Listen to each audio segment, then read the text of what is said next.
Hi, ಎಲ್ಲರಿಗೂ ನಮಸ್ಕಾರ. Welcome back to our YouTube channel. ನಾವು ಹಿಂದಿನ ತರಗತಿಯಲ್ಲಿ ಸೈಕಾಲಜಿಗೆ ರಿಲೇಟೆಡ್ ಆಗಿ ಅಧ್ಯಾಯ 1 ಮತ್ತೆ ಅಧ್ಯಾಯ 2 ಈಗ ಆಲ್ರೆಡಿ ಕಂಪ್ಲೀಟ್ ಆಗಿದೆ, ಹೌದಲ್ವಾ? ಸೊ ಈಗ ಅಧ್ಯಾಯ 3 ನೋಡ್ತಾ ಹೋಗೋಣ. ಇಲ್ಲಿ ವೆರಿ ವೆರಿ ಇಂಪಾರ್ಟೆಂಟ್ ನೋಡಿ, ನೀವು ಇದಿಷ್ಟು ಓದ್ಕೊಂಡ್ರೆ ಸಾಕು.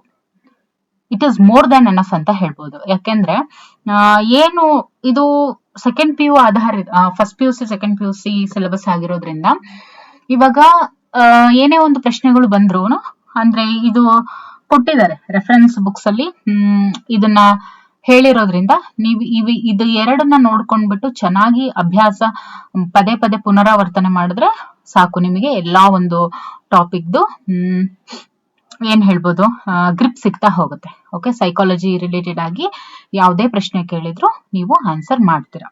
ಓಕೆ, ಸೊ ಈಗ ಮೊದಲನೇದಾಗಿ ಅನುವಂಶೀಯತೆ ಮತ್ತು ಪರಿಸರ. ಇದ್ರೊಳಗಡೆ ಇದು ತುಂಬಾ ಇನ್ ಡೆಪ್ತ್ ಆಗಿ ಇಲ್ಲಿ ಕೊಟ್ಟಿದ್ದಾರೆ.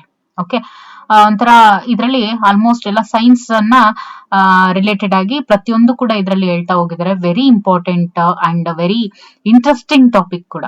ಓಕೆ, ಸೊ ಇದರಲ್ಲಿ ಅನುವಂಶೀಯತೆ ಮತ್ತು ಪರಿಸರ.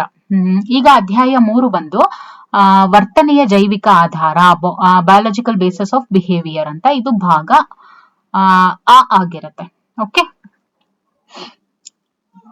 ಈಗ ಅನುವಂಶೀಯತೆ ಮತ್ತು ಪರಿಸರ, ಹೆರಿಡಿಟಿ ಅಂಡ್ ಎನ್ವಿರಾನ್ಮೆಂಟ್. ಇದರಲ್ಲಿ ನಾವು ಮೊದಲು ಏನ್ ನೋಡ್ತೀವಿ, ಅನುವಂಶೀಯತೆ ಬಗ್ಗೆ ಸಂಕ್ಷಿಪ್ತವಾಗಿ ನಾವು ನೋಡ್ತಾ ಹೋಗ್ತೀವಿ. ಓಕೆ, ಗುಣಲಕ್ಷಣಗಳು ವಂಶ ಪಾರಂಪರ್ಯವಾಗಿ ಪೀಳಿಗೆಯಿಂದ ಪೀಳಿಗೆಗೆ ವರ್ಗಾವಣೆ ಆಗೋದಕ್ಕೆ ಏನಂತ ಹೇಳ್ತಾರೆ, ಅನುವಂಶೀಯತೆ ಅಂತ ಕರೀತಾರೆ.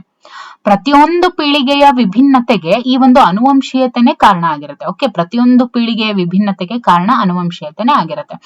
ಉದಾಹರಣೆಗೆ ತಂದೆ ತಾಯಿಯರಿಂದ ಗುಣಲಕ್ಷಣಗಳು ಅವರ ಮಕ್ಕಳಿಗೆ ವರ್ಗಾವಣೆ ಆಗುತ್ತೆ.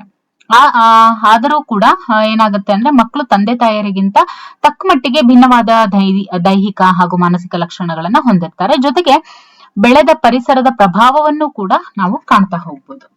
ಅನುವಂಶೀಯತೆ ಮತ್ತು ಪರಿಸರ ವ್ಯಕ್ತಿಯ ವರ್ತನೆಯ ಮೇಲೆ ಪ್ರಭಾವ ಬೀರುತ್ತೆ. ನೋಡಿ, ಅನುವಂಶೀಯತೆ ಮತ್ತು ಪರಿಸರ, ಹೆರಿಡಿಟಿ ಅಂಡ್ ಎನ್ವಿರಾನ್ಮೆಂಟ್ ಏನಿದೆ, ವ್ಯಕ್ತಿಯ ಮಾನವನ ಒಂದು ಬಿಹೇವಿಯರ್ ಮೇಲೆ ಅದು ಪ್ರಭಾವ ಬೀರುತ್ತೆ. ವ್ಯಕ್ತಿಯ ವರ್ತನೆಯನ್ನ ಸರಿಯಾಗಿ ಅರ್ಥ ಮಾಡ್ಕೊಳ್ಬೇಕಂದ್ರೆ ಆತನ ಅನುವಂಶೀಯತೆ ಮತ್ತು ಪರಿಸರದ ಪ್ರಭಾವವನ್ನು ಕೂಡ ನಾವು ತಿಳಿದುಕೊಳ್ಬೇಕು. ಆಗ ಮಾತ್ರ ವರ್ತನೆಯ ಕಾರ್ಯಕಾರಣ ಸಂಬಂಧವನ್ನ ನಾವು ನಿಖರವಾಗಿ ಅರ್ಥ ಮಾಡ್ಕೊಳ್ಳೋದಕ್ಕೆ ಸಾಧ್ಯ ಆಗುತ್ತೆ. ಇನ್ನು ಅನುವಂಶೀಯ ಲಕ್ಷಣಗಳು ಹೇಗೆ ವಂಶ ಪಾರಂಪರ್ಯವಾಗಿ ವರ್ಗಾವಣೆ ಆಗುತ್ತೆ, ವ್ಯಕ್ತಿಯ ವರ್ತನೆಯ ಮೇಲೆ ಪರಿಸರ ಹೇಗೆ ಪ್ರಭಾವ ಬೀರುತ್ತೆ ಅನ್ನೋದ್ರ ಕುರಿತಾಗಿ ನಾವಿಲ್ಲಿ ಸಂಕ್ಷಿಪ್ತವಾಗಿ ನಾವು ನೋಡ್ತಾ ಹೋಗ್ತೀವಿ. ಇನ್ ಡೀಟೇಲ್ ಆಗಿರುತ್ತೆ. ಸೊ ಯಾರು ಕೂಡ ಮಿಸ್ ಮಾಡದೆ ಇದನ್ನ ನೀವು ನೋಡಿದ್ರೆ ನಿಮಗೆ ಇದ್ರ ಬೇಸ್ ಮೇಲೆ ಯಾವುದೇ ಕ್ವೆಶನ್ ಬರ್ಲಿ, ಅನುವಂಶೀಯತೆ ಮತ್ತು ಪರಿಸರದ ರಿಲೇಟೆಡ್ ಆಗಿ ಯಾವುದೇ ಕ್ವೆಶನ್ಸ್ ಬಂದ್ರು ನೀವು ಥಟ್ ಅಂತ ಆನ್ಸರ್ ಮಾಡ್ತೀರಾ. ಓಕೆ, ಸೊ ಇದು ಕ್ರೋಮೋಸೋಮ್, ಇದು human cell and this is double standard DNA. Okay, ಈಗ ಜೀವಕೋಶ, ವರ್ಣತಂತುಗಳು ಮತ್ತು ಗುಣಾಣುಗಳು, ಅದ್ರ ಬಗ್ಗೆ ನಾವ್ ಇವಾಗ ನೋಡ್ತಾ ಹೋಗೋಣ. ಓಕೆ, ಜೀವಕೋಶ ಸೆಲ್ ಅಂತ ಹೇಳ್ತೀವಿ, ಹೌದಲ್ವಾ? ಸೆಲ್. ಗುಣಾಣುಗಳು ಅಂದ್ರೆ ಜೀನ್ಸ್. ಓಕೆ, ಗುಣಾಣುಗಳು ಅಂದ್ರೆ ಜೀನ್ಸ್. ಕ್ರೋಮೋಸೋಮ್ಸ್ ಅಂದ್ರೆ ವರ್ಣತಂತುಗಳು. ಓಕೆ, ಮಾನವನ ಶರೀರ ಇತರ ಜೀವಿಗಳಂತೆ ಅಸಂಖ್ಯಾತ ಜೀವಕೋಶಗಳಿಂದ ಆಗಿದೆ. ಮಾನವನ ಒಂದು ಶರೀರ ಏನಿದೆ, ಮಾನವ ಈಸ್ ಮಲ್ಟಿಸೆಲ್ಯುಲರ್ ಆರ್ಗ್ಯಾನಿಸಮ್. ಈ ಕೋಶಗಳು ದೇಹದ ವಿವಿಧ ಭಾಗಗಳಲ್ಲಿ ವಿಭಿನ್ನ ಕಾರ್ಯವನ್ನ ನಿರ್ವಹಿಸ್ತವೆ ಮತ್ತು ರಚನೆಯಲ್ಲೂ ಕೂಡ ವಿಭಿನ್ನವಾಗಿರ್ತವೆ. ಆದ್ರೆ ಎಲ್ಲಾ ಕೋಶಗಳಲ್ಲೂ ಮೂಲ ಅಂಶಗಳು ಒಂದೇ ಆಗಿರ್ತವೆ. ಓಕೆ, ಪ್ರತಿಯೊಂದು ಜೀವಕೋಶದಲ್ಲಿ ಕೋಶ ಕೇಂದ್ರ ಅನ್ನುವಂಥ ಭಾಗ ಇದ್ದೇ ಇರುತ್ತೆ.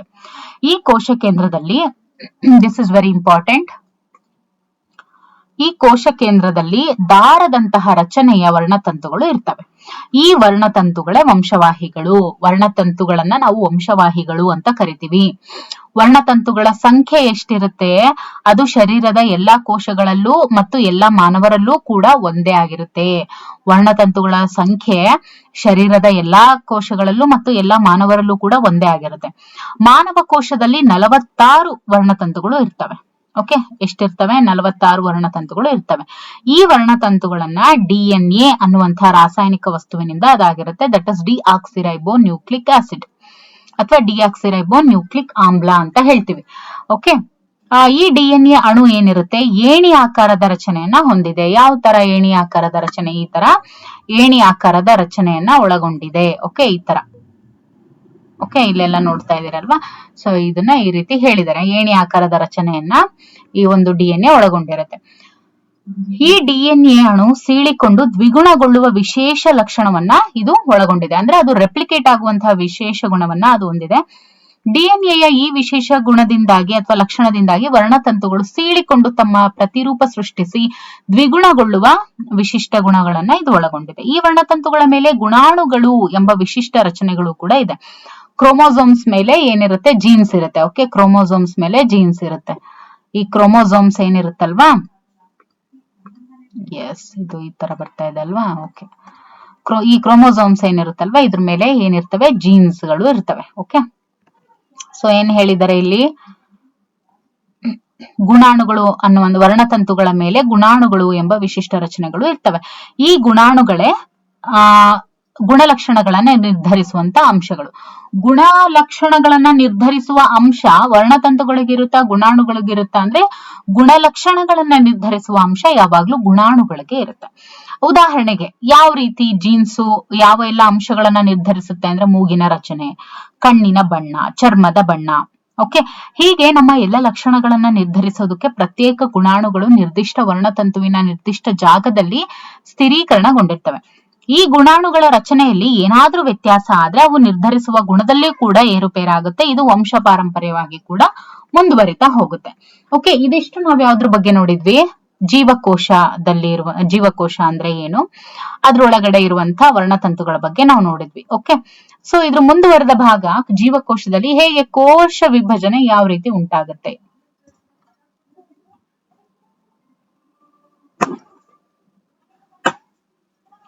ಕೋಶ ವಿಭಜನೆ ಯಾವ ರೀತಿ ಉಂಟಾಗುತ್ತೆ. ಸಂಖ್ಯೆ ಅಗುಣಿತೀಕರಣ, ಮೈಟಾಸಿಸ್ ಅಂತ ಹೇಳ್ತಾರೆ. ಸಂಖ್ಯಾ ಕ್ಷೀಣ ಕೋಶ ವಿಭಜನೆ, ಮಿಯಾಸಿಸ್ ಅಂತ. ಅಂದ್ರೆ ಕೋಶ ವಿಭಜನೆ ಒಂದು ಮೈಟಾಸಿಸ್, ಇನ್ನೊಂದು ಮಿಯಾಸಿಸ್ ಅಂತ ಹೇಳಿ ಎರಡ್ ತರ ಆಗುತ್ತೆ. ಓಕೆ,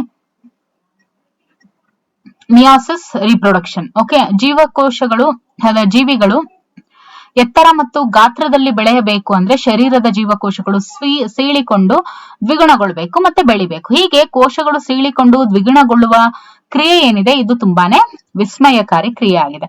ಹಾಗಾದ್ರೆ ಮೈಟಾಸಿಸ್ ಅಂದ್ರೆ ಏನು, ಸಂಖ್ಯೆ ಅಗುಣಿತೀಕರಣ ಕೋಶ ವಿಭಜನೆ ಅಂದ್ರೆ ಏನು. ಒಂದು ಕೋಶ, ಇದು ಒಂದು ಸೆಲ್ ಅಂತ ಅನ್ಕೊಂಡ್ರೆ ಇದು ವಿಭಜಿಸಿ ಎರಡಾಗ್ಬೇಕು ಅಂತ ಅಂದ್ರೆ, ಇದು ವಿಭಜಿಸಿ ಎರಡಾಗ್ಬೇಕು ಅಂತ ಹೇಳಿದ್ರೆ ಆ ಜೀವಕೋಶದ ಕೋಶ ಕೇಂದ್ರದಲ್ಲಿ ಇರುವಂತಹ ವರ್ಣತಂತುಗಳು ದ್ವಿಗುಣಗೊಳ್ತವೆ. ಓಕೆ, ಅಂದ್ರೆ 46 ವರ್ಣತಂತುಗಳು 92 ಆಗ್ತವೆ. ಓಕೆ, ಆಮೇಲೆ ಕ್ರಮಬದ್ಧವಾಗಿ 46 ವರ್ಣತಂತುಗಳು ಜೀವಕೋಶದ ಪರಸ್ಪರ ವಿರುದ್ಧ ದಿಕ್ಕಿನತ್ತ ಸೆಳೆಯಲ್ಪಡ್ತವೆ. ಸೊ ನಂತರ ಮಧ್ಯದಲ್ಲಿ ಗೋಡೆ ಏರ್ಪಟ್ಟು 2 ಕೋಶಗಳಾಗ್ತವೆ. ಹೀಗೆ ಎಲ್ಲಾ ಕೋಶಗಳು 46 ವರ್ಣತಂತುಗಳನ್ನ ಪಡಿತವೆ. ಸೊ ಹೀಗೆ ಒಂದು ಜೀವಕೋಶ ಸೀಳ್ಕೊಂಡು 2 ಕೋಶಗಳಾದಾಗ ಆ 2 ಕೋಶಗಳಲ್ಲೂ ಕೂಡ ತಾಯಿ ಕೋಶದಲ್ಲಿ ಇದ್ದಷ್ಟೇ ವರ್ಣತಂತುಗಳು ಇದ್ರೆ ಅಂತಹ ಕೋಶ ವಿಭಜನೆಯನ್ನ ಸಂಖ್ಯಾ ಅಗುಣಿತೀಕರಣ ಕೋಶ ವಿಭಜನೆ ಅಂತ ಹೇಳಿ ಹೇಳ್ತಾರೆ. ಅಂದ್ರೆ ಯಾವಾಗ ಈ ರೀತಿಯಾಗಿ ಹೇಳ್ತೀವಿ ಅಂತ ಹೇಳಿದ್ರೆ, ಒಂದು ಜೀವಕೋಶ ಸೀಳಿಕೊಂಡು 2 ಕೋಶಗಳಾದಾಗ ಆ 2 ಕೋಶಗಳಲ್ಲೂ ಕೂಡ ತಾಯಿ ಕೋಶದಲ್ಲೇ ಇದ್ದಷ್ಟೇ ವರ್ಣತಂತುಗಳು ಇದ್ರೆ ಅಂತಹ ಕೋಶ ವಿಭಜನೆಯನ್ನ ಸಂಖ್ಯಾ ಗುಣಿತೀಕರಣ ಕೋಶ ವಿಭಜನೆ ಅಂತ ಹೇಳ್ತಾರೆ. ಓಕೆ, ಸೊ ಈ ಒಂದು ಮೈಟಾಸಿಸ್ ನ ಇದು ತೋರಿಸ್ತಾ ಇದೆ ನೋಡಿ. ಸಂಖ್ಯೆ ಅಗುಣಿತೀಕರಣ ಕೋಶ ವಿಭಜನೆ, ಮರಿಕೋಶಗಳು, ಇದು ತಾಯಿ ಕೋಶ, ಇದು ಜೀವಕೋಶ. ಓಕೆ, ಇಲ್ಲಿ ನೋಡಿ, ಇಲ್ಲೂ 46 ಇದೆ, ಇಲ್ಲೂ 46 ಇದೆ, ಅಂದ್ರೆ ಇಲ್ಲಿ ಓಕೆ ಈ ರೀತಿ ಮರಿಕೋಶಗಳು 46 ಈ ರೀತಿ ಸಂಖ್ಯೆ ಅಗುಣಿತೀಕರಣ ಕೋಶ ವಿಭಜನೆ ನಿರಂತರವಾದ ಶರೀರದ ಎಲ್ಲಾ ಭಾಗಗಳಲ್ಲೂ ನಡೆಯುತ್ತೆ. ಹಳೆಯ ಕೋಶಗಳು ನಶಿಸಿ ಹೋಗಿ ಹೊಸ ಕೋಶಗಳ ಉತ್ಪತ್ತಿ ಸಂಖ್ಯೆ ಅಗುಣಿತೀಕರಣ ಕೋಶ ವಿಭಜನೆಯಿಂದ ಆಗ್ತಾ ಹೋಗುತ್ತೆ ಮೈಟಾಸಿಸ್. ಈಗ ಫಾರ್ ಎಕ್ಸಾಂಪಲ್ ಈ ಒಂದು ಮೈಟಾಸಿಸ್ಗೆ ನೋಡಿ ಇದು ಯಾವ ರೀತಿ ಆಗುತ್ತೆ ಅಂತ ಹೇಳಿದ್ರೆ, ಈಗ ನೀವೇನೋ ಒಂದು ತರಕಾರಿ ಕೊಯ್ಬೇಕಾದ್ರೇನೋ ಏನೋ ಒಂದು ಗಾಯ ಮಾಡ್ಕೊಂಡಿರ್ತೀರಾ ಅಂತ ಇಟ್ಕೊಳ್ಳಿ, ಅಥವಾ ನೀವು ಏನಾದ್ರೂ ತಿನ್ಬೇಕಾದ್ರೆ ಸಡನ್ ಆಗಿ ನೀವು ನಾಲ್ಗೆ ಕಚ್ಕೊಂಡ್ಬಿಡ್ತೀರಾ, ಅಥವಾ ತುಟಿ ಏನಾದ್ರೂ ಆಗಿರುತ್ತೆ, ಮತ್ತೆ ಆ ಲೇಯರ್ ನಿಮ್ಗೆ ಏನಾಗುತ್ತೆ, ಫಾರ್ಮೇಶನ್ ಆಗುತ್ತೆ. ಈ ಒಂದು ಕ್ರಿಯೆಯನ್ನ ಮೈಟಾಸಿಸ್ ಅಂದ್ರೇನು, ಸಂಖ್ಯೆ ಅಗುಣಿತೀಕರಣ ಅಂತ ಹೇಳ್ತಾರೆ. ಓಕೆ, ಸಂಖ್ಯೆ ಅಗುಣಿತೀಕರಣ ಕೋಶ ವಿಭಜನೆ ಅದು ಕೂಡ ಇದೇ ತರನೇ ಆಗುವಂಥದ್ದು. ಓಕೆ, ಅದನ್ನ ನಾವು ಮೈಟಾಸಿಸ್ ಅಂತ ಹೇಳಿ ಹೇಳ್ತೀವಿ.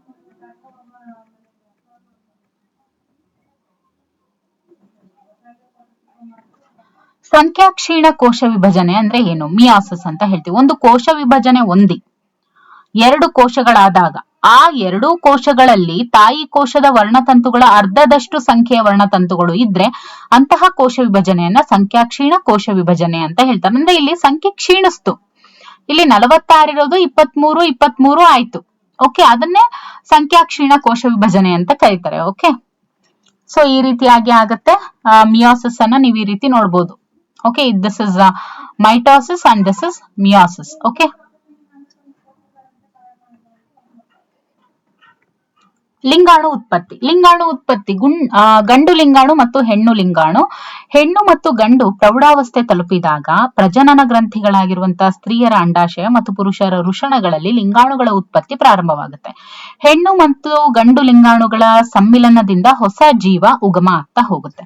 ಅದನ್ನೇ ಲಿಂಗಾಣು ಉತ್ಪತ್ತಿ ಅಂತ ಹೇಳ್ತಾರೆ. ಹೆಣ್ಣು ಲಿಂಗಾಣು ಅಥವಾ ಅಂಡಾಣು ಉತ್ಪತ್ತಿ ಯಾವ ರೀತಿ, ಅದನ್ನ ಊಜೆನೆಸಿಸ್ ಅಂತ ಹೇಳ್ತಾರೆ. ಓಕೆ, ಅಂಡಾಣು ಉತ್ಪತ್ತಿ, ಹೆಣ್ಣು ಲಿಂಗಾಣು ಅಥವಾ ಅಂಡಾಣು ಉತ್ಪತ್ತಿ ಅಂತ ಹೇಳ್ತಾರೆ. ಫಿಮೇಲ್ ಗೆಮೆಟ್ ಫಾರ್ಮೇಶನ್ ಅನ್ನ ಊಜೆನೆಸಿಸ್ ಅಂತ ಹೇಳ್ತಾರೆ. ಸ್ತ್ರೀಯರ ಅಂಡಾಶಯದಲ್ಲಿ ಬಲಿತ ಅಂಡಕೋಶವು ಮೊದಲು ಸಂಖ್ಯಾಕ್ಷೀಣ ವಿಭಜನೆಯನ್ನ ಹೊಂದುತ್ತೆ. ಓಕೆ, ಇದರಿಂದ ಉತ್ಪತ್ತಿಯಾದ ಎರಡು ಕೋಶಗಳು ಮತ್ತೆ ಸಂಖ್ಯೆ ಅಗುಣಿತೀಕರಣ ವಿಭಜನೆಯನ್ನ ಹೊಂದಿ 4 ಕೋಶಗಳಾಗ್ತವೆ. ಈ 4 ಕೋಶಗಳಲ್ಲಿ 3 ಗರ್ಭಧರಿಸುವ ಗುಣ ಹೊಂದಿರುವುದಿಲ್ಲ, ಒಂದು ಮಾತ್ರ ಗರ್ಭಧರಿಸುವ ಗುಣವನ್ನ ಹೊಂದಿರುತ್ತೆ. ಅದೇ ಅಂಡಾಣು ಅಥವಾ ಅಂಡಾಣು ಉತ್ಪತ್ತಿ ಅಂತ ಹೇಳ್ತಾರೆ. ಈ ರೀತಿಯಾಗಿ ನೋಡ್ಬೋದು ನೀವು. ಸ್ತ್ರೀಯ ಅಂಡಾಶಯದಲ್ಲಿ ಬಲಿತ ಅಂತ ಕೋಶ ಇದು 1ನೇ ಹಂತ, ಇದು 2ನೇ ಹಂತ. ಇಲ್ಲಿ ಸಂಖ್ಯಾಕ್ಷೀಣ ವಿಭಜನೆ ಉಂಟಾಗುತ್ತೆ, ಇಲ್ಲಿ ಸಂಖ್ಯೆ ಅಗುಣಿತೀಕರಣ ಕೋಶ ವಿಭಜನೆ.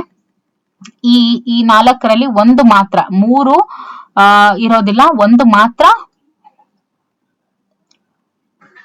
ಮಾತ್ರ ಗರ್ಭಧರಿಸುವ ಗುಣವನ್ನ ಒಳಗೊಂಡಿರುತ್ತೆ 3ರಲ್ಲಿ. ಓಕೆ, ಸ್ತ್ರೀಯರಲ್ಲಿ ಪ್ರತಿ ತಿಂಗಳು ಒಂದು ಅಂಡಾಣು ಉತ್ಪತ್ತಿ ಆಗುತ್ತೆ. ಈ ಏನು menstrual cycle ಆಗುತ್ತಲ್ವಾ, so egg release ಆಗುವಂತದ್ದು, ಅದು ಪ್ರತಿ ತಿಂಗಳು ಒಂದು ಅಂಡಾಣು ಉತ್ಪತ್ತಿ ಆಗುತ್ತೆ ಡ್ಯೂರಿಂಗ್ ಓವ್ಯುಲೇಷನ್. ಸೊ ಇದು ಗರ್ಭಾಂಕುರಗೊಳ್ಳದಿದ್ದರೆ ಋತುಸ್ರಾವದ ರೂಪದಲ್ಲಿ ಹೊರ ಹಾಕಲ್ಪಡುತ್ತೆ.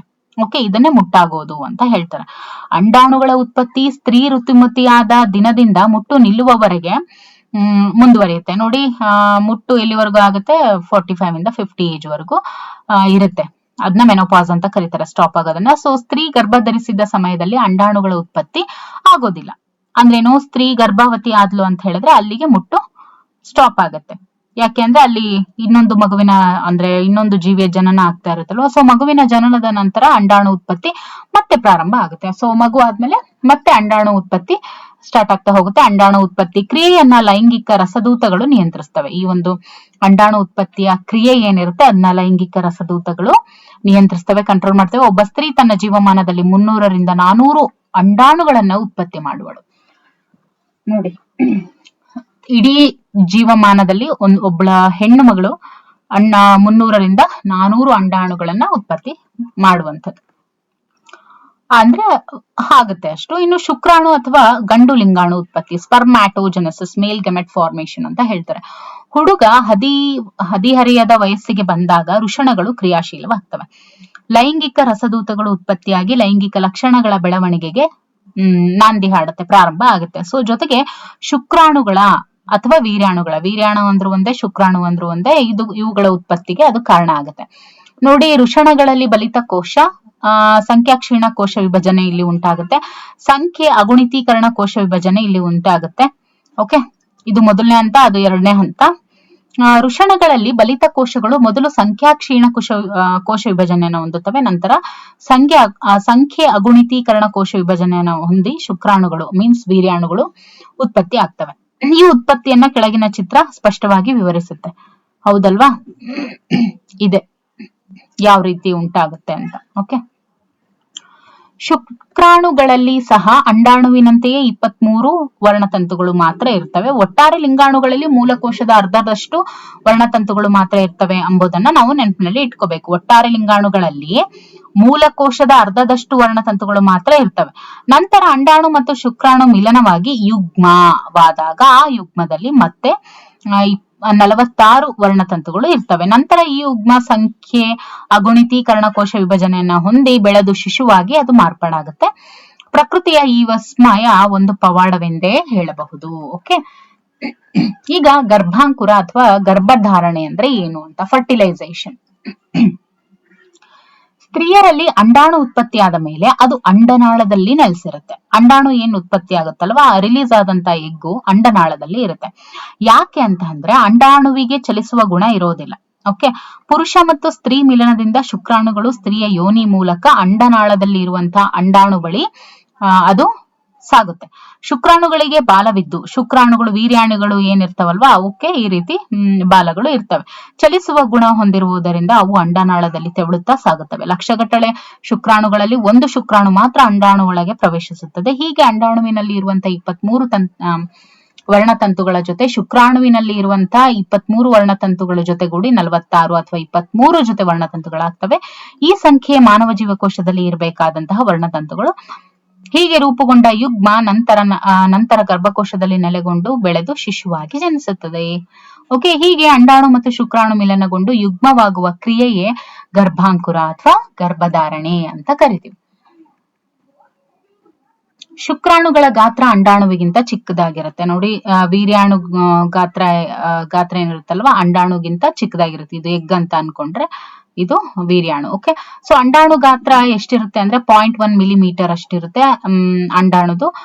ಶುಕ್ರಾಣು ಗಾತ್ರ 0.01 ಮಿಲಿಮೀಟರ್ ಇರುತ್ತೆ. ಓಕೆ, ಕೆಲವು ಸ್ತ್ರೀಯರು ಒಮ್ಮೆಗೆ ಒಂದಕ್ಕಿಂತ ಹೆಚ್ಚು ಅಂಡಾಣುಗಳನ್ನ ಉತ್ಪತ್ತಿ ಮಾಡುವ ಗುಣವನ್ನ ಹೊಂದಿರ್ತವೆ. ಆಗ ಏನಾಗುತ್ತೆ, ಅವಳಿ, ತ್ರಿವಳಿ ಇತ್ಯಾದಿ ಜನಿಸ್ತವೆ. ಓಕೆ, ಲಿಂಗ ನಿರ್ಧಾರ, ಗಂಡು ಅಥವಾ ಗಂಡು ಜನನ, ಸೆಕ್ಸ್ ಡಿಟರ್ಮಿನೇಷನ್ ಅಂತ ಹೇಳ್ತೀವಿ. ಮಾನವನ 23 ಜೊತೆ ವರ್ಣತಂತುಗಳಲ್ಲಿ 22 ಜೊತೆ ವ್ಯಕ್ತಿಯ ವಿವಿಧ ಗುಣಲಕ್ಷಣಗಳನ್ನ ನಿರ್ಧರಿಸುತ್ತೆ. ನೋಡಿ, 23 ಕ್ರೋಮೋಸೋಮ್ಸ್ ಅಲ್ಲಿ 22 ಕ್ರೋಮೋಸೋಮ್ಸ್ ಅನ್ನ ಆಟೋಸೋಮ್ಸ್ ಅಂತ ಕರೀತಾರೆ. ಇನ್ನುಳಿದ ಒಂದು ಜೊತೆ ವರ್ಣತಂತುಗಳು ಏನಿರ್ತವೆ ಅವು ಲಿಂಗ ವರ್ಣತಂತುಗಳು, ಅಂದ್ರೆ ಸೆಕ್ಸ್ ಡಿಟರ್ಮಿನೆಂಟ್ಸ್ ಅಂತ ಕರಿತೀವಿ. ಅಂದ್ರೆ ಇವು ಲಿಂಗವನ್ನ ನಿರ್ಧರಿಸುವಂತ ವರ್ಣತಂತುಗಳು, ಅಂದ್ರೆ ಸೆಕ್ಸ್ ಕ್ರೋಮೋಸೋಮ್ಸ್ ಅಂತ ಹೇಳ್ತೀವಿ. ಹೆಣ್ಣು ಅಥವಾ ಗಂಡು ಎಂದು ಈ ಒಂದು ಲಿಂಗ ವರ್ಣತಂತುಗಳು ನಿರ್ಧರಿಸ್ತವೆ. ಹೆಣ್ಣು ಅನ್ನುವಂಥದ್ದು ಎಕ್ಸ್ ಅಂತ ನಾವು ಕರಿತೀವಿ. ಇದು ಅಂಡಾಣುಗಳನ್ನ ಮಾತ್ರ ಉತ್ಪತ್ತಿ ಮಾಡ್ತಾಳೆ. ಹೆಣ್ಣು ಎಕ್ಸ್ ಲಿಂಗ ವರ್ಣತಂತು ಇರುವಂತಹ ಅಂಡಾಣುಗಳನ್ನ ಮಾತ್ರ ಎಕ್ಸ್ ಓಕೆ, ಎಕ್ಸ್ ಅನ್ನುವಂತ ಅಂಡಾಣುಗಳನ್ನ ಮಾತ್ರ ಉತ್ಪತ್ತಿ ಮಾಡ್ತಾಳೆ. ಆದ್ರೆ ಗಂಡು ಎಕ್ಸ್ ಮತ್ತೆ ವೈ, ಓಕೆ, ಎಕ್ಸ್ ಮತ್ತೆ ವೈ ಲಿಂಗ ವರ್ಣತಂತುಗಳಿರುವ 2 ರೀತಿಯ ಶುಕ್ರಾಣುಗಳನ್ನ ಉತ್ಪತ್ತಿ ಮಾಡ್ತಾನೆ. ಸೊ ಒಂದು ವೇಳೆ ಎಕ್ಸ್ ಲಿಂಗ ವರ್ಣತಂತು ಇರುವ ಶುಕ್ರಾಣು ಅಂಡಾಣು ಜೊತೆ ಸೇರಿದ್ರೆ ಆಗ ಹುಟ್ಟುವ ಮಗು ಎಕ್ಸ್ ಲಿಂಗ ವರ್ಣತಂತು ಹೆಣ್ಣಾಗುತ್ತೆ. ಅದೇ ಒಂದು ವೇಳೆ ವೈ ಲಿಂಗ ವರ್ಣತಂತು ಇರುವಂತ ಶುಕ್ರಾಣು ಅಂಡಾಣು ಜೊತೆ ಸೇರಿದ್ರೆ XY ಲಿಂಗ ವರ್ಣತಂತುಗಳು ಇರುವಂತ ಗಂಡಾಗತ್ತೆ. ಅಂದ್ರೆ XX ಲಿಂಗ ವರ್ಣತಂತುಗಳಿದ್ರೆ ಹುಟ್ಟುವ ಮಗು ಹೆಣ್ಣಾಗತ್ತೆ, XY ಇದ್ರೆ ಅದನ್ನ ಗಂಡು ಮಗು ಆಗತ್ತೆ. ಆದ್ರಿಂದ ವೈ ಲಿಂಗ ವರ್ಣತಂತು ಗಂಡು ಹುಟ್ಟಿಗೆ ಕಾರಣವಾದಂತ ಚಿಕ್ಕ ವರ್ಣತಂತು ಆಗಿರುತ್ತೆ. This is small chromosome. Okay, ಪ್ರಬಲ ಗುಣಾಣು ಮತ್ತು ದುರ್ಬಲ ಗುಣಾಣು ಅಂದ್ರೆ ಏನು? ಡಾಮಿನೆನ್ಸ್ ಅಂಡ್ ರಿಸೆಸಿವ್ ಜೀನ್ಸ್ ಅಂತ ಹೇಳ್ತೀವಿ. ನಮಗೆ ತಿಳಿದಿರುವಂತೆ ಪ್ರತಿಯೊಂದು ಗುಣಲಕ್ಷಣಗಳನ್ನ ನಿರ್ಧರಿಸೋದಕ್ಕೆ ಗುಣಾಣುಗಳು ವರ್ಣತಂತುಗಳ ಮೇಲೆ ಇರ್ತವೆ. ಒಂದು ನಿರ್ದಿಷ್ಟ ಗುಣಲಕ್ಷಣವನ್ನ 2 ಗುಣಾಣುಗಳು ನಿರ್ಧರಿಸ್ತವೆ. ಅಂದ್ರೆ ತಂದೆಯಿಂದ ಬಂದ ವರ್ಣತಂತುವಿನ ಮೇಲೆ ಇರುವಂತಹ ಗುಣಾಣು ಮತ್ತೆ ತಾಯಿಯಿಂದ ಬಂದ ವರ್ಣತಂತುವಿನ ಮೇಲೆ ಇರುವ ಗುಣಾಣು. ಈ 2 ಗುಣಾಣುಗಳಲ್ಲಿ ಯಾವುದು ಪ್ರಬಲವಾಗಿರುತ್ತೋ ಆ ಒಂದು ಲಕ್ಷಣ ಹುಟ್ಟುವ ಮಗುವಿನಲ್ಲಿ ಕಂಡು ಬರುತ್ತೆ. ಇದನ್ನ ನಾವು ಪ್ರಬಲ ಗುಣ ಅಂತ ಹೇಳ್ತೀವಿ. ಹಾಗೆ ಯಾವುದು ಹುಟ್ಟುವ ಮಗುವಿನಲ್ಲಿ ಕಂಡು ಬರದೆ ಅಡಗಿ ಕುಳಿತಿರುತ್ತೆ, ಸುಪ್ತವಾಗಿರುತ್ತೋ ಅದನ್ನ ದುರ್ಬಲ ಅಂತ ಕರಿತೀವಿ, ರಿಸೆಸಿವ್ ಜೀನ್ ಅಂತ ಕರಿತೀವಿ. ಉದಾಹರಣೆಗೆ ತಂದೆಗೆ ಗುಂಗುರು ಕೂದಲಿದ್ದು ತಾಯಿಗೆ ನೀಳ ಕೂದಲು ಇದ್ದಾಗ ಅವರಿಗೆ ಹುಟ್ಟುವ ಮಗುವಿನಲ್ಲಿ ಗುಂಗುರು ಕೂದಲು ಇದ್ರೆ ಆಗ ತಂದೆಯಿಂದ ಬಂದ ಗುಂಗುರು ಕೂದಲಿಗೆ ಕಾರಣವಾದ ಗುಣ ಅಣುವನ್ನ ಪ್ರಬಲ ಅಂತ ಕರಿತೀವಿ. ತಾಯಿಯಿಂದ ಬಂದ ನೀಳ ಕೂದಲಿಗೆ ಕಾರಣವಾದ ಗುಣಾಣುವನ್ನ ದುರ್ಬಲ ಅಂತ ಹೇಳ್ತೀವಿ. ಹೀಗೆ ತಂದೆ ತಾಯಿಯರ ಯಾವ ಗುಣಗಳು ಮಗುವಿನಲ್ಲಿ ಕಂಡು ಬರ್ತವೋ ಅವು ಪ್ರಬಲ ಮತ್ತು ಕಂಡು ಬರದೇ ಇರುವಂತಹ ಗುಣಗಳನ್ನ ದುರ್ಬಲ ಅಂತ ಹೇಳುವಂಥದ್ದು. ಈಗ ಹೆಪ್ಲಾಯ್ಡ್ ಮತ್ತು ಡಿಪ್ಲಾಯ್ಡ್ ಅಂತ ಹೇಳ್ತೀವಿ. ಅಂದ್ರೇನು? ಹೆಪ್ಲಾಯ್ಡ್ ಅಂದ್ರೆ ಏಕಗುಣಿ, ಡಿಪ್ಲಾಯ್ಡ್ ಅಂದ್ರೆ ಡೈ ಅಂದ್ರೇನು 2 ದ್ವಿಗುಣಿ.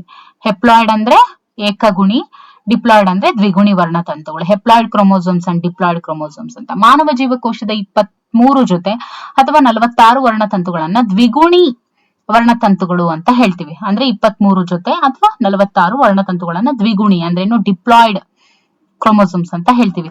ಅಂದ್ರೆ ಲಿಂಗಾಣುಗಳಲ್ಲಿ 23 ವರ್ಣತಂತುಗಳನ್ನ ಏಕಗುಣಿ ವರ್ಣತಂತುಗಳು ಅಂತ ಕರೀತಾರೆ. ಅಂದ್ರೆ 23 23 ಕ್ರೋಮೋಸೋಮ್ಸ್ ಅನ್ನ ಹೆಪ್ಲಾಯ್ಡ್ ಅಂತ ಹೇಳ್ತೀವಿ, 46 ಕ್ರೋಮೋಸೋಮ್ಸ್ ಅನ್ನ ಡಿಪ್ಲಾಯ್ಡ್ ಅಂತ ಹೇಳ್ತೀವಿ. ಓಕೆ, ಸೊ 2n ಸಂಖ್ಯೆಯಿಂದನೂ ಏಕಗುಣಿ ವರ್ಣತಂತುಗಳನ್ನ n, this is n and this is 2n ಅಂತ ಹೇಳಿ ಸಂಬೋಧಿಸ್ತಾರೆ. ಓಕೆ, ಮ್ಯೂಟೇಶನ್ ಅಂದ್ರೆ ಏನು? ನಮ್ಮ ವಂಶವಾಹಿಗಳ ಆಗಿರುವಂತಹ ವರ್ಣತಂತುಗಳು ಹಾಗೂ ಗುಣಾಣುಗಳು DNA ಅನ್ನುವಂತಹ ರಾಸಾಯನಿಕ ವಸ್ತುಗಳಿಂದ ಆಗಿದೆ, ಹೌದಲ್ವಾ? ಈ DNA ಅನ್ನುವಂತಹ ರಾಸಾಯನಿಕ ವಸ್ತುವಿನ ರಚನೆಯಲ್ಲಿ ಕೆಲವು ವೇಳೆ ಕಾರಣಾಂತರದಿಂದ ಇದ್ದಕ್ಕಿದ್ದಂತೆ ಬದಲಾವಣೆ ಉಂಟಾಗುತ್ತೆ DNA ನಲ್ಲಿ. ಇದರಿಂದ ಏನಾಗುತ್ತೆ, ಗುಣಾಣು ಅಥವಾ ವರ್ಣತಂತುವಿನ ರಚನೆಯಲ್ಲಿ ಬದಲಾವಣೆ ಆಗೋದ್ರಿಂದ ಅದು ನಿರ್ಧರಿಸುವ ಗುಣಲಕ್ಷಣವೂ ಕೂಡ ಶಾಶ್ವತವಾಗಿ ಬದಲಾಗುತ್ತೆ.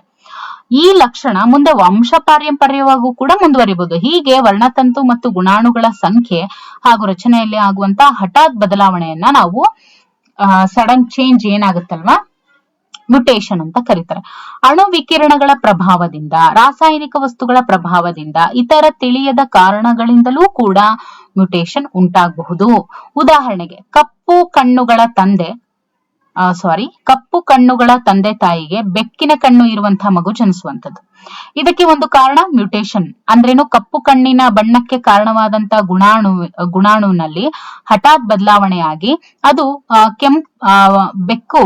ಬೆಕ್ಕು ಕಣ್ಣಿಗೆ ಅದು ಕಾರಣವಾಗುತ್ತೆ, ಬೆಕ್ಕಿನ ಕಣ್ಣಿಗೆ ಅದು ಕಾರಣವಾಗುತ್ತೆ. ಮುಂದೆ ಬೆಕ್ಕಿನ ಕಣ್ಣು ಆ ಮಗುವಿನಲ್ಲಿ ಮುಂದಿನ ಸಂತತಿಯಲ್ಲಿ ಕಂಡು ಬರಬಹುದು. ಹೀಗೆ ಮ್ಯುಟೇಶನ್ ಗುಣಾಣು ಅಥವಾ ವರ್ಣತಂತು ರಚನೆಯಲ್ಲಿ ಶಾಶ್ವತ ಬದಲಾವಣೆ ಉಂಟಾಗುತ್ತೆ. ಓಕೆ, ಅದನ್ನ ನಾವು ಮ್ಯುಟೇಶನ್ ಅಂತ ಕರೀತಾರೆ. ಓಕೆ, ಇನ್ನು ಮುಂದಿನ ತರಗತಿಯಲ್ಲಿ ನಾವು ಜನನ ಪೂರ್ವ ಅವಧಿ ಅಂದ್ರೇನು, ಅಂಡಾವಧಿ, ಭ್ರೂಣಾವಧಿ, ಪಿಂಡಾವಧಿ ಈ ರೀತಿಯಾಗಿ ನೋಡ್ತಾ ಹೋಗೋಣ. ಜೊತೆಗೆ ಅವಳಿಗಳು ಯಾವ ರೀತಿ ಹುಟ್ಟುತ್ತೆ, ಓಕೆ, ಇದ್ರ ಬಗ್ಗೆ ಎಲ್ಲ ಸಂಕ್ಷಿಪ್ತವಾಗಿ ನಾವು ನೋಡ್ತಾ ಹೋಗೋಣ. ಓಕೆ,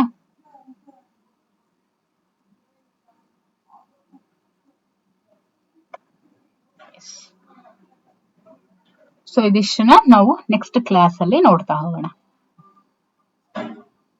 ಇದು ಕೂಡ ವೆರಿ ಇಂಟ್ರೆಸ್ಟಿಂಗ್, ತುಂಬಾ ಚೆನ್ನಾಗಿದೆ. ಇದ್ರ ಮೇಲೂ ಕೂಡ ಕ್ವೆಶನ್ಸ್ ಬರುತ್ತೆ. ಓಕೆ,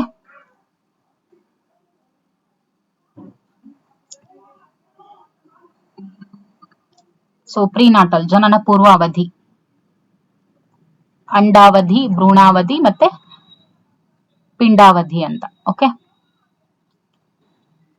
ಜನನ ಪೂರ್ವಾವಧಿಯಿಂದ ನೋಡ್ತಾ ಹೋಗೋಣ. ಸೊ ಇಲ್ಲಿವರೆಗೂ ನಾವೇನ್ ನೋಡಿದ್ವಿ,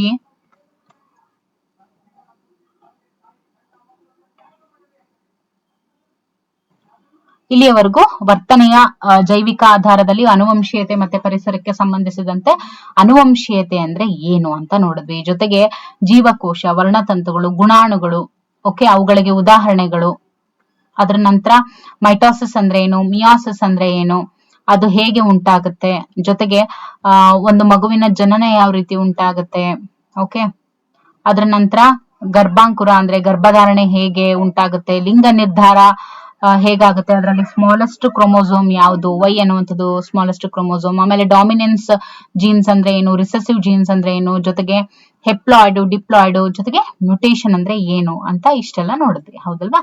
ಸೊ ಮುಂದಿನ ತರಗತಿಯಲ್ಲಿ ಇನ್ನಷ್ಟು ನೋಡ್ತಾ ಹೋಗೋಣ. Okay, thank you for watching.